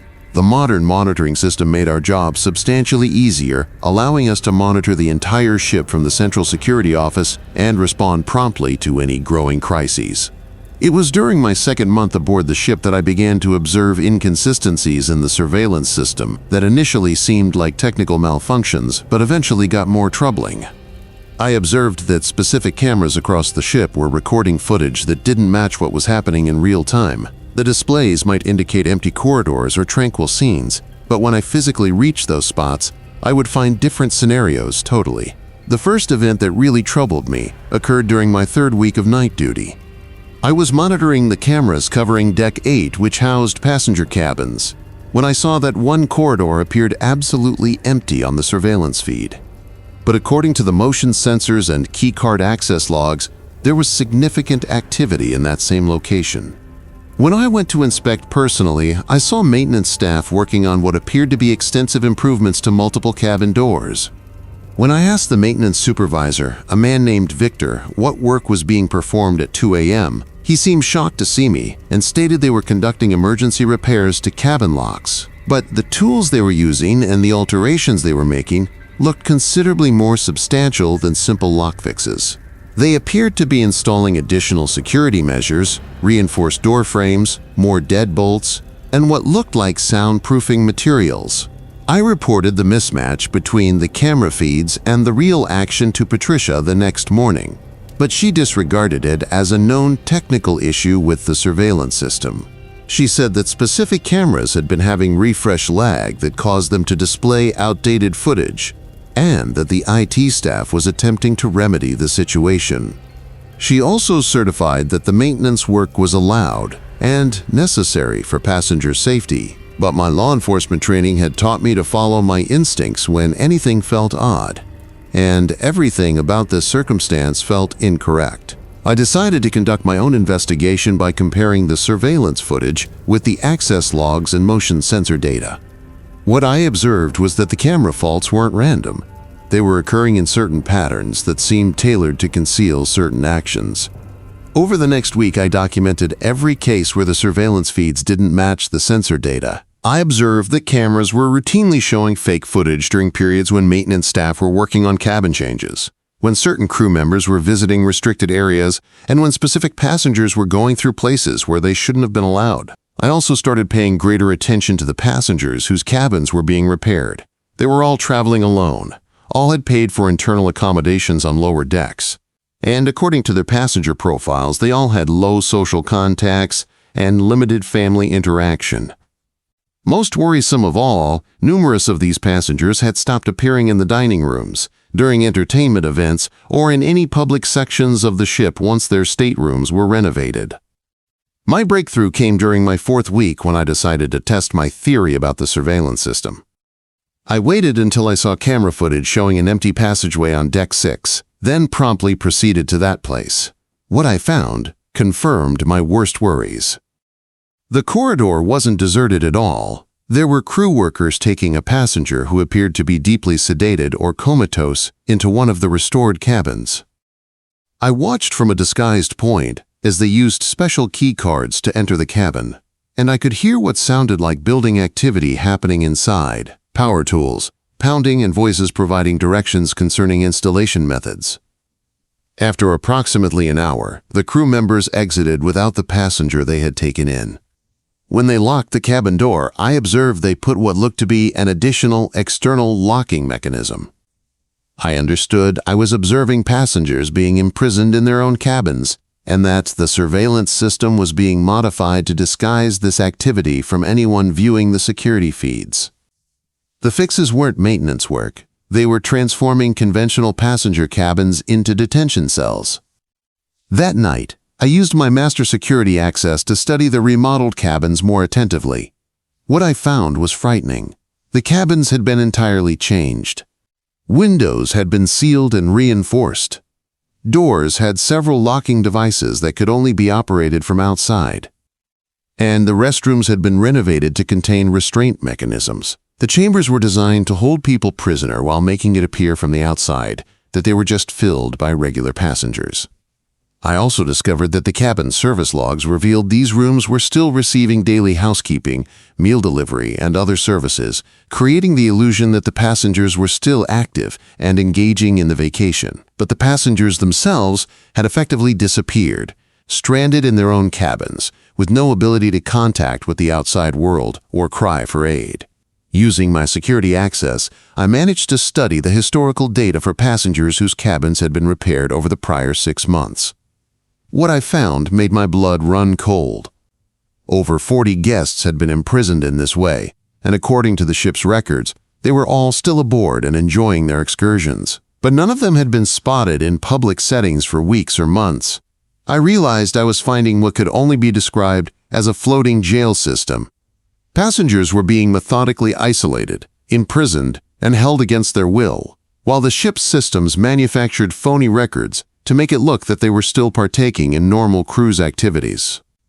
The surveillance system wasn't just being manipulated to hide the detention, it was being utilized to identify and target victims.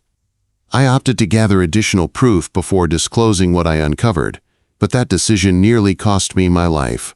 During my following shift, Patricia took me into her office and politely informed that my investigation had been discovered. She revealed that the detention operation was being conducted by a coalition of crew members who were cooperating with international criminal groups to arrange secure transportation for those who needed to disappear. The passengers weren't being kidnapped randomly.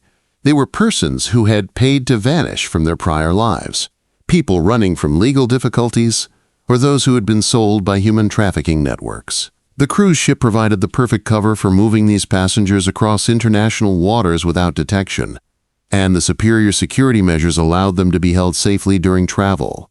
Patricia offered me the same choice that had evidently been provided to other security officials who had found the operation, join the program, and earn large cash reward, or become one of the passengers detained in the modified cabins.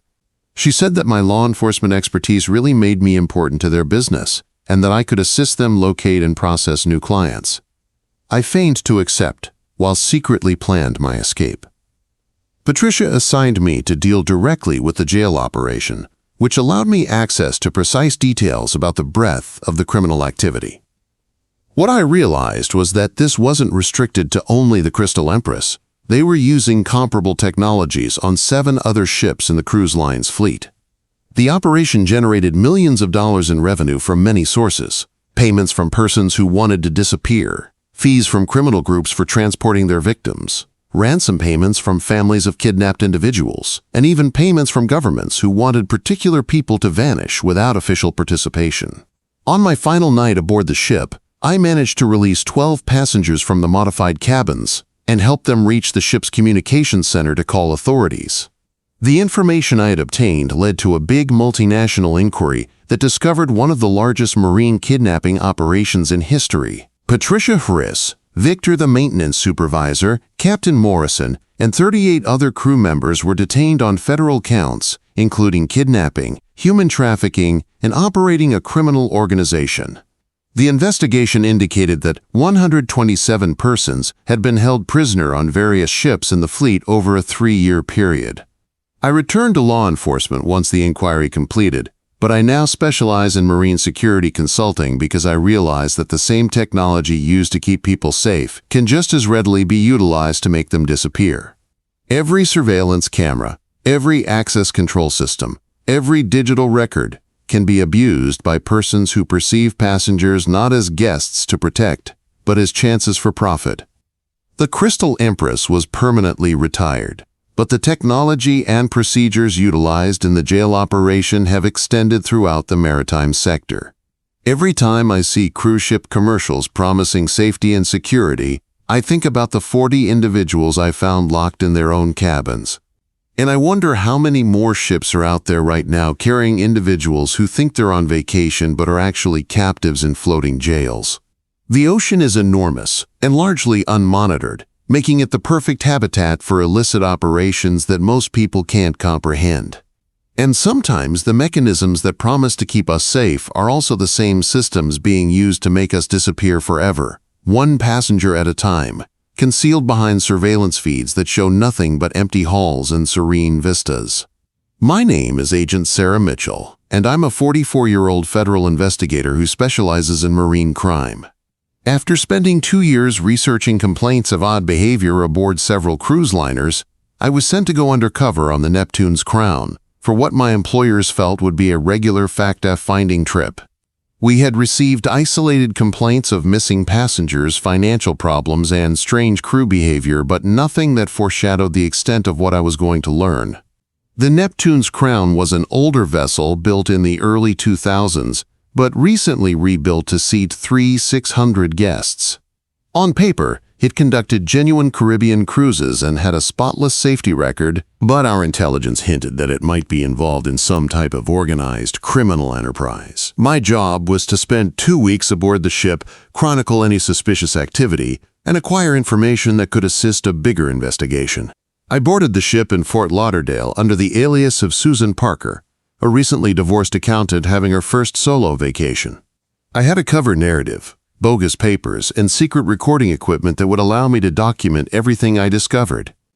The goal was to blend in with regular passengers while performing a careful analysis of the ship's operations. For the first 3 days, everything seemed absolutely normal.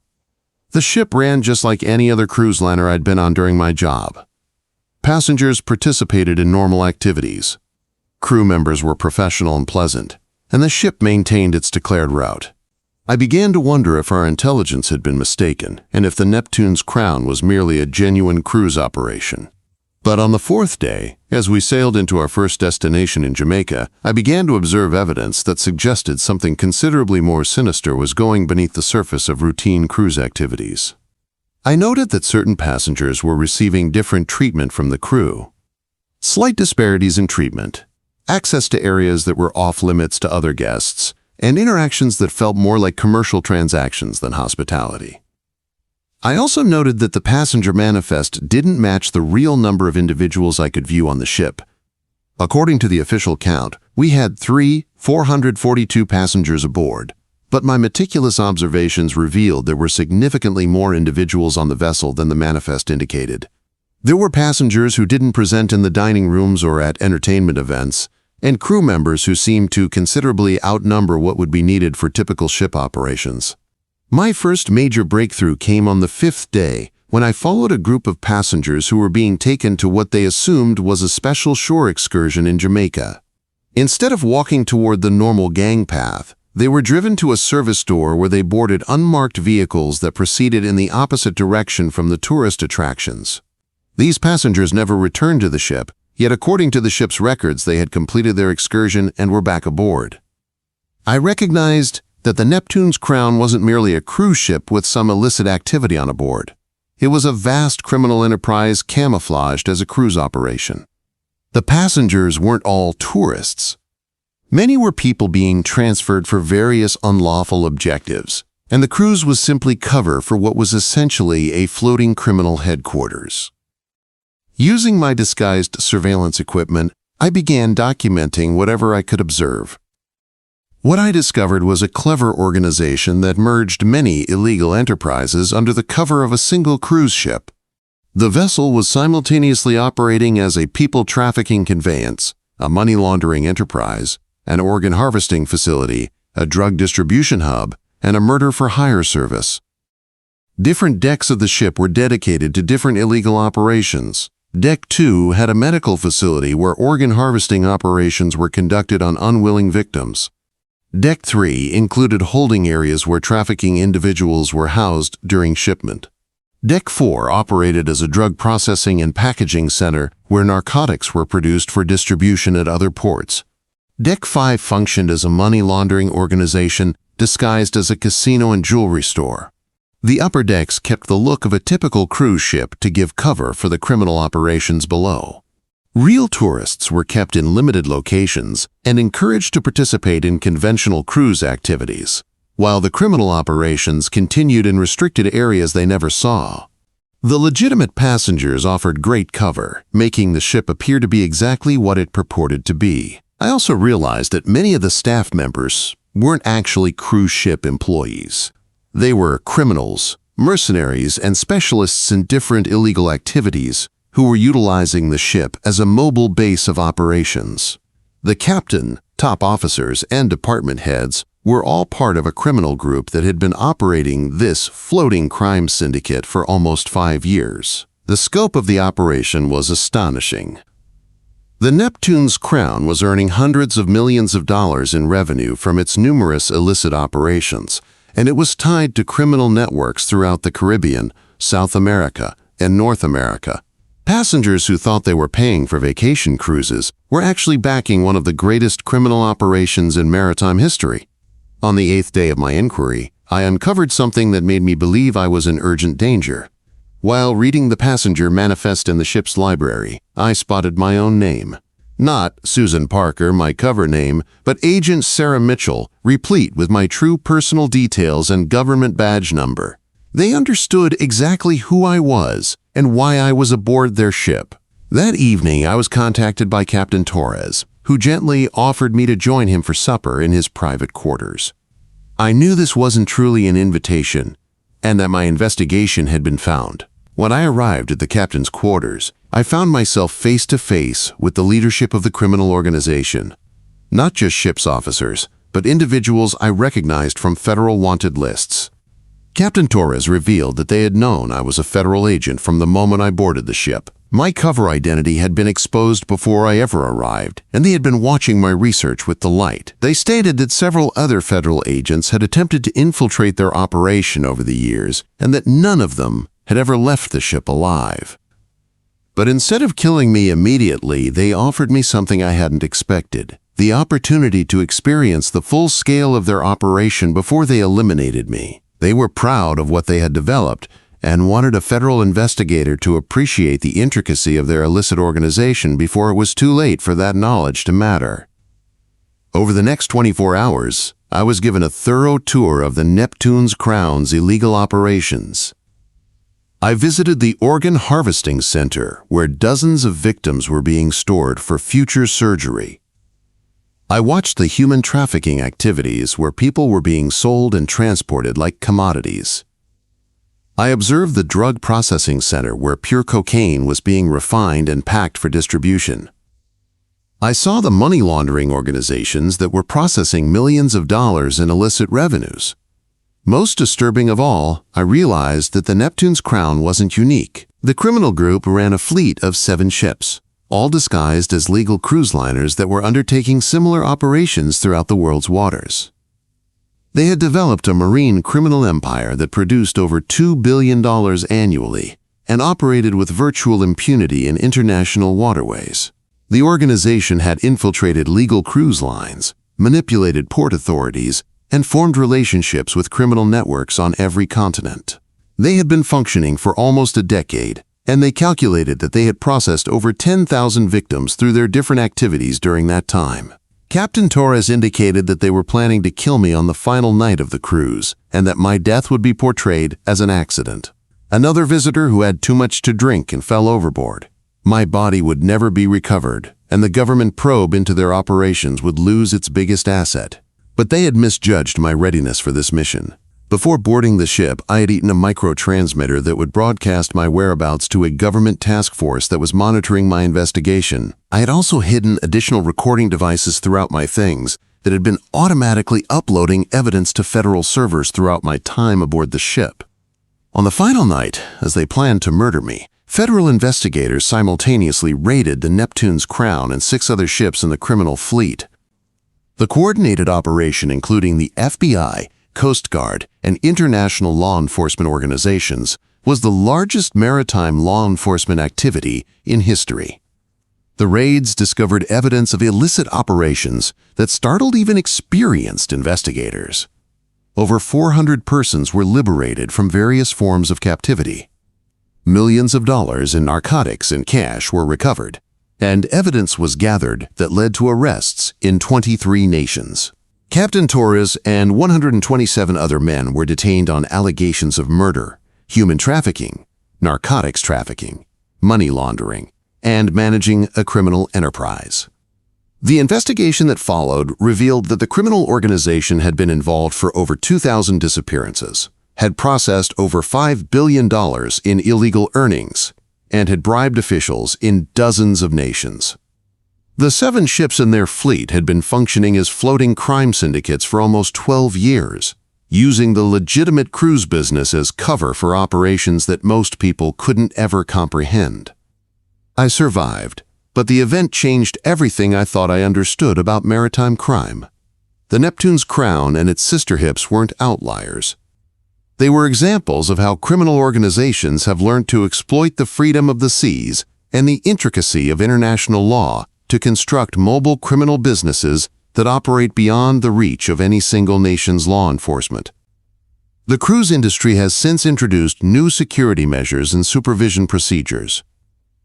But I know that somewhere in the world's oceans, there are more ships, like the Neptune's crown, still operating. Criminal organizations are continuously looking for new methods to abuse legitimate businesses and transportation infrastructure. And the huge, largely unpatrolled oceans provide the perfect habitat for operations that couldn't be conducted on land. Every time I see a cruise ship leave port full with happy passengers looking forward to their vacations, I think about those 2,000 people who disappeared aboard criminal vessels. And I wonder how many more ships are out there right now transporting passengers who think they're on vacation, but are actually backing criminal enterprises that consider human beings as nothing more than commodities to be used and discarded. The ocean is huge and mostly beyond the reach of law enforcement, giving it the perfect hiding place for criminal groups that have learned to mask their operations as respectable businesses. And sometimes the fantasy vacation that promises to take you away from all your difficulties could actually take you into the heart of a criminal enterprise, where the only escape is death. The Neptune's crown may have been stopped, but I know that other ships have taken its place, and that somewhere in international waters, criminal organizations are still operating floating crime syndicates that make billions of dollars from human suffering, while maintaining the perfect disguise of legitimate cruise operations. Options.